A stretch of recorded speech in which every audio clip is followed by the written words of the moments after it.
Medigadda barrage వద్ద ఉద్రిక్తత, BRS నేతలు పోలీసుల మధ్య తోపులాట.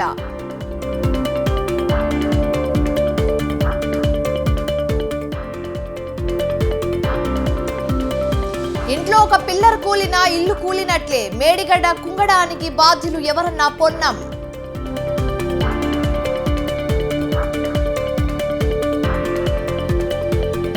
తిరుపతిలో న్యాయ సాధన సభ, ప్రత్యేక హోదాపైనే చర్చ.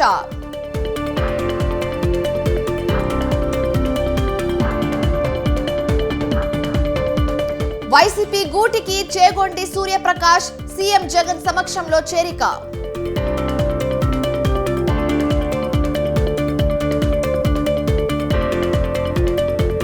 సేఫ్ గా ల్యాండ్ అయిన ఎయిర్ ఫోర్స్ విమానం, ఊపిరి పీల్చుకున్న సిబ్బంది.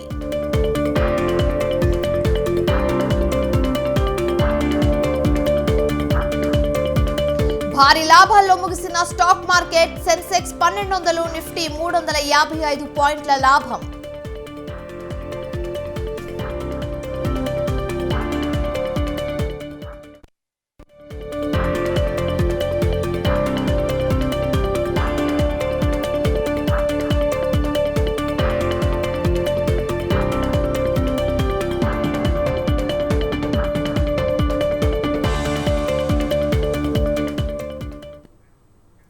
బ్రేకింగ్ న్యూస్ చూస్తున్నాం. టీడీపీ సీనియర్ నేత, మాజీ శాసన మండలి deputy chairman SV Satish Kumar Reddy వైసీపీలో చేరారు.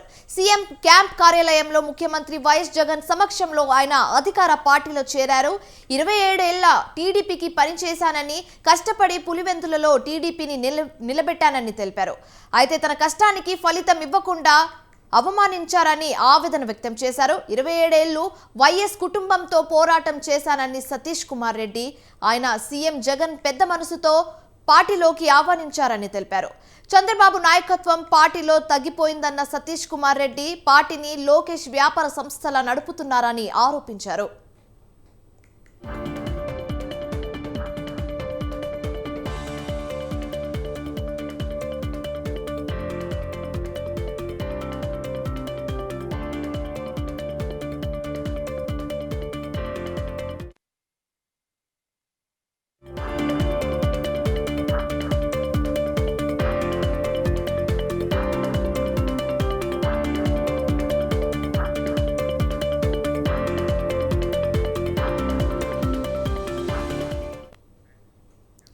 తెలంగాణలో నీటి ప్రాజెక్టులపై మాటల యుద్ధం కొనసాగుతుంది. అధికార ప్రతిపక్షాల సవాళ్లు, ప్రతి సవాళ్లతో రాజకీయం వేడెక్కింది. ఒకరు చలో మేడిగడ్డ అని పిలిస్తే, మరొకరు చలో పాలమూరు రంగారెడ్డి అని పిలుపునిచ్చారు. ఇందులో భాగంగా మేడిగడ్డ బ్యారేజ్ ను సందర్శించిన గులాబీ నేతలు డ్యామేజ్ అయిన పిల్లర్లను పరిశీలించారు. నిపుణుల సలహాలు తీసుకొని వెంటనే డ్యామేజ్ అయిన పిల్లర్లకు రిపేర్ చేయించాలని మాజీ మంత్రి కేటీఆర్ డిమాండ్ చేశారు. అయితే మేడిగడ్డ నుంచి అన్నారం బయలుదేరిన బీఆర్ఎస్ బృందం అక్కడ పవర్ పాయింట్ ప్రెజెంటేషన్ ఇవ్వనుంది.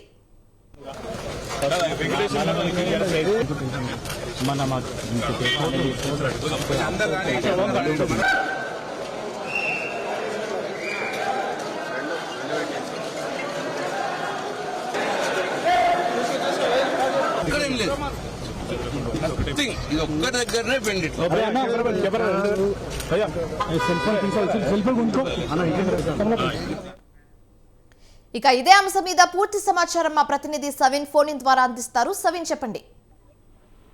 ఇప్పటికే బీఆర్ఎస్ పార్టీ ప్రతినిధి బృందం మేడిగడ్డ బ్యారేజ్ సందర్శించింది. అక్కడ నుంచి అన్నారం చేరుకున్నారు. కొద్దిసేపటి క్రితమే అన్నారంలో పవర్ పాయింట్ ప్రజెంటేషన్ ఇవ్వబోతున్నారు. బీఆర్ఎస్ పార్టీ మాజీ మంత్రులు కేటీఆర్, హరీష్ రావు, కడియం శ్రీగారి నేతృత్వంలో ఈ రోజు బీఆర్ఎస్ పార్టీ తెలంగాణలో బీఆర్ఎస్ ప్రభుత్వ హయాంలో నిర్మించినటువంటి కాళేశ్వరం ప్రాజెక్టు వలన రైతులకు ఏ విధంగా ఫలాలు దక్కాయి, అదేవిధంగా ఎంత ఆయకట్టుకు కాళేశ్వరం ప్రాజెక్టు ద్వారా నీళ్లను అందించాము అనే దానిపైన పవర్ పాయింట్ ప్రజెంటేషన్ ఇస్తున్నారు. దీనికి సంబంధించి ఇప్పటికే బీఆర్ఎస్ పార్టీ మేడిగడ్డకు సంబంధించినటువంటి 3 పిల్లర్లు ఇదే, ఆ పిల్లర్ల దగ్గర కాపర్ డ్యామ్ నిర్మించి వాటర్ స్టోరేజ్ చేసి కాపర్ డ్యామ్ పిల్లర్లను రిపేర్ చేయడం ద్వారా రైతులకు నీళ్లను అందించవచ్చు. ముఖ్యంగా 5,000 క్యూసెక్ల నీరు వృధా అవుతోందంటూ బీఆర్ఎస్ పార్టీ ఆరోపణ చేస్తోంది. దీనిపై కాంగ్రెస్ పార్టీ సైతం పెద్ద ఎత్తున బీఆర్ఎస్ పార్టీపై తీవ్ర ఆరోపణలు చేసిన నేపథ్యంలో పాలమూరు రంగారెడ్డి ప్రాజెక్టును రీడిజైన్ చేసి కాళేశ్వరం ప్రాజెక్టును నిర్మించి కమిషన్లు తీసుకున్నారంటూ కాంగ్రెస్ పార్టీ బీఆర్ఎస్ పై పెద్ద ఎత్తున ఆరోపణలు చేసింది. మరోవైపు బీఆర్ఎస్ మాత్రం తెలంగాణకు వరప్రదాయనిగా కాళేశ్వరం ప్రాజెక్టు ఇచ్చింది.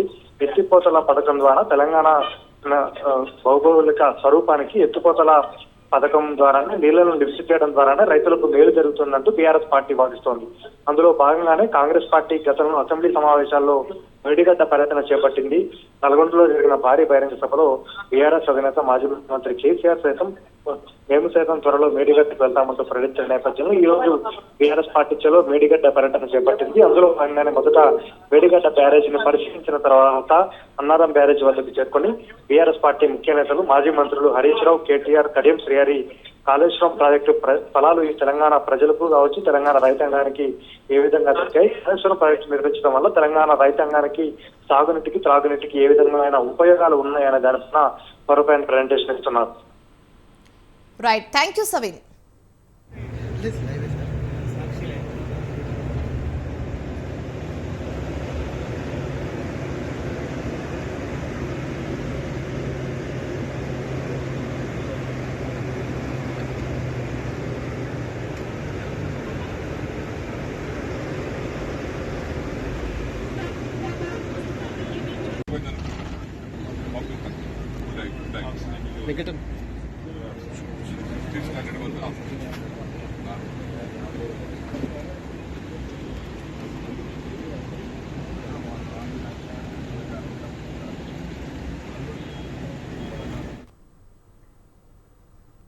లోక్సభ ఎన్నికల వేళ బీఆర్ఎస్ కు మరో బిగ్ షాక్ తగిలింది. ఇప్పటికే పలువురు ఎంపీలు గులాబీ దళాన్ని వీడి పక్క పార్టీలో చేరారు. ఇప్పుడు బీఆర్ఎస్ కు జహీరాబాద్ ఎంపీ బీబీ పాటిల్ రాజీనామా చేశారు. రాజీనామా లేఖను పార్టీ అధినేత కేసీఆర్ కు పంపించారు. అయితే బీబీ పాటిల్ 2014, 2019 ఎన్నికల్లో బీఆర్ఎస్ నుంచి ఎంపీగా గెలుపొందారు. బీఆర్ఎస్ కు రాజీనామా చేసిన పాటిల్ తరుణ్ చుక్ సమక్షంలో బీజేపీలో చేరారు.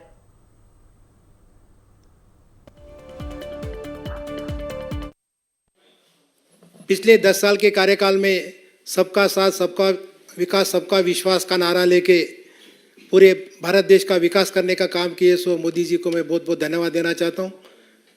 हकीकत में देश का विकास करने का जो सोच है वो मोदी जी के पास है, मोदी जी के साथ है, मोदी जी के सोच में है, इसलिए इस तरीके के काम हमने पिछले 10 साल में देखे। सो है बहुत सारे विकास गरीबों के लिए, बिलो पॉवर्टी लाइन के लोगों के लिए, सभी तबके के लोगों के लिए उन्हें अच्छे से काम करने का काम किया। उसमें महिला हो, युवा हो, सबके लिए समझो ऐसा। आज खास करके मोदी सरकार आने के पहले अपना जीडीपी 5.3 था, आज वो 8.4 होगा। इसके ऊपर से अपना विकास कहाँ पे उसको मालूम पड़ जाता है। आज हमारे नेता को मोस्ट ट्रस्टेड लीडर के नाम से जाना जाता है। उनका एक विश्वास है, पूरे दुनिया में उनको विश्वास किया जाता है। रहती काम की ज़रूरत रहती डेफिनेटली। पिछले 10 साल के कार्यकाल में भी बहुत सारी उनसे हमारे मदद मिली, उसलिए भी सभी मंत्रियों को धन्यवाद देना चाहता हूँ। आने वाले दिनों में मोदी जी, नड्डा जी, शाह जी, हमारे राज्य के लक्ष्मण जी, हमारे किशन रेड्डी जी, हमारे सभी लोगों को साथ में लेके हम इससे भी अच्छा काम करने की कोशिश करेंगे और पार्टी को मजबूत करने के लिए हर तरह की कोशिश करने का भी ज़रूर काम करेंगे, ऐसा बताना चाहता हूँ।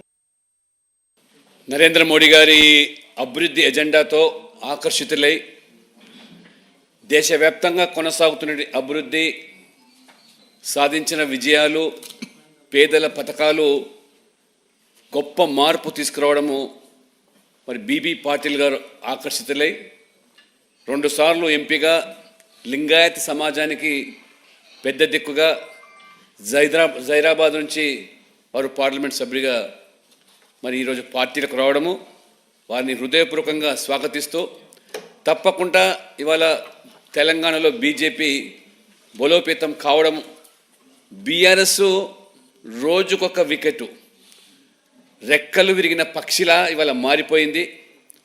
ఈ 2 పార్టీలు బీఆర్ఎస్, కాంగ్రెస్ పైకి కత్తులు దూస్తూ లోపల పొత్తులు పెట్టుకొని చీకటి ఒప్పందాలతో తెలంగాణలో బీజేపీకి పెరుగుతున్నటువంటి ఆదరణను జీర్ణించుకోలేక, నరేంద్ర మోడీ గారిని ఇవాళ వారి అభివృద్ధిని అడ్డుకోలేక ఏ రకంగా ఇవాళ 2 పార్టీలు వ్యవహరిస్తున్నాయో తప్పకుండా తెలంగాణలో బీజేపీ పార్లమెంట్ ఎన్నికల్లో నరేంద్ర మోడీ గారిని 3వసారి ప్రధానమంత్రి చేయడానికి.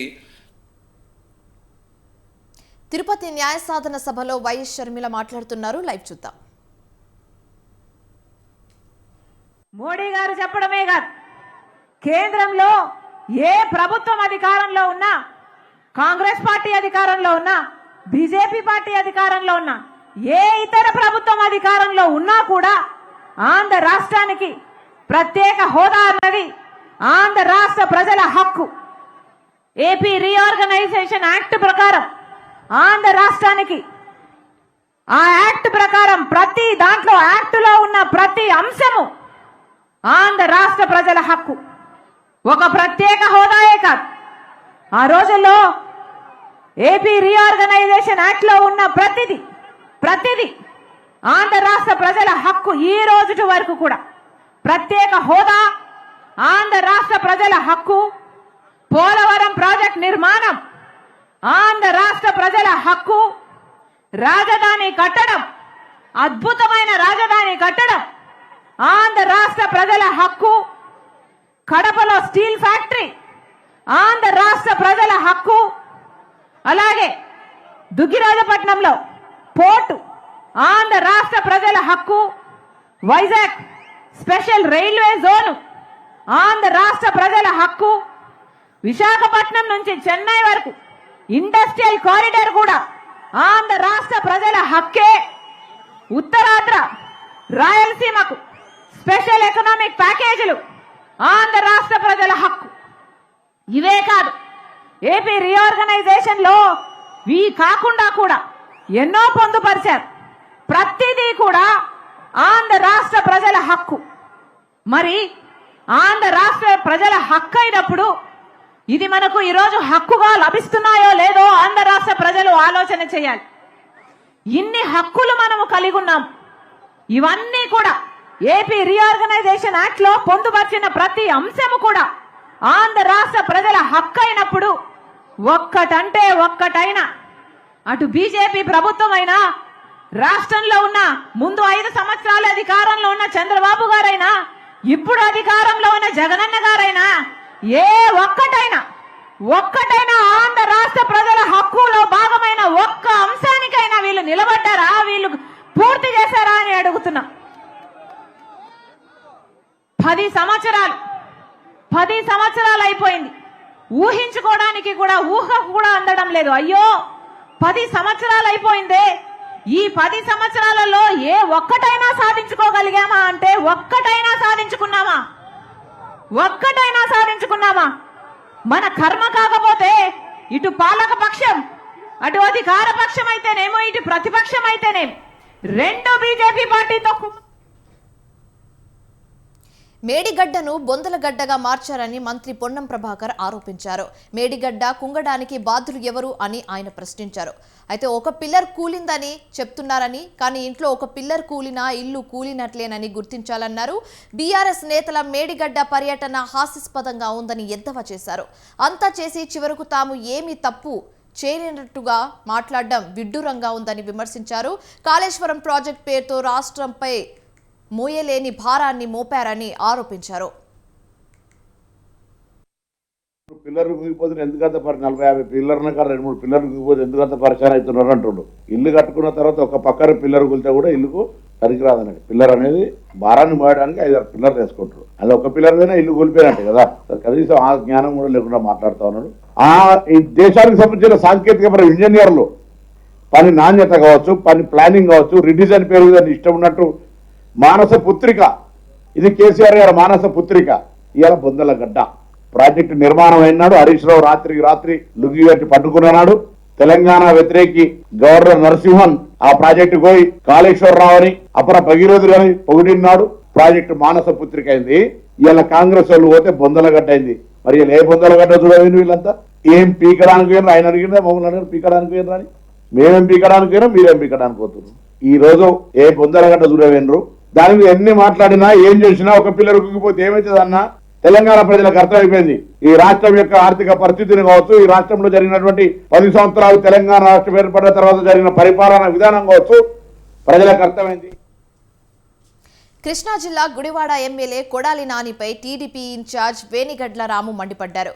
గుడివాడ అభివృద్ధిని గాలి కొదిలేసి అసభ్యకరంగా మాట్లాడటమే పనిగా పెట్టుకున్నారని ఫైర్ అయ్యారు. నిత్యం రాజకీయ విమర్శలు చేసే కొడాలి దమ్ముంటే టీడీపీ హయాంలో జరిగిన గుడివాడ అభివృద్ధిపై చర్చకు రావాలని సవాల్ విసిరారు. అయితే కొడాలి వల్ల కలిగే నష్టాన్ని గుర్తించే జగన్ ఆయనకు సీట్ ఇవ్వడం లేదని ఎద్దేవా చేశారు. చంద్రబాబు గారు కదలరా సభకి 5,000 మంది వస్తే నేను మళ్ళీ గుడివాడలో కనపడినా అన్నావు. మళ్ళీ ఎందుకు వస్తున్నావు ఇక్కడ? నువ్వు చెప్పే ఏ ఒక్కదానికి నీకు విశ్వసనీయత లేదు. నువ్వు చేసే ఏ పని అయినా కానీ ఇలాగే ఉంటుంది, ఏ మాట అయినా కానీ ఇలాగే ఉంటుంది. అభివృద్ధి గురించి ఒక్క మాట మాట్లాడలేవు. ఈ పిచ్చ మాట్లాడుకుంటూ తిరుగుతూ ఉన్నావు.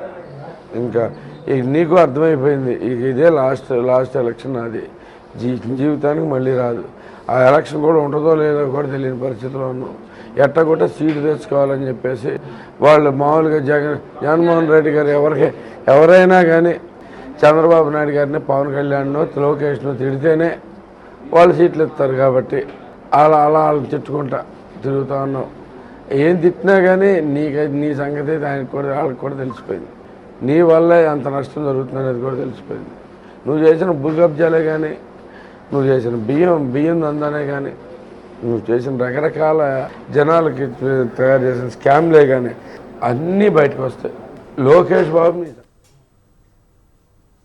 రైట్, ఇవి ఇప్పుడు వరకు ఉన్న updates. For more updates keep watching స్వతంత్ర.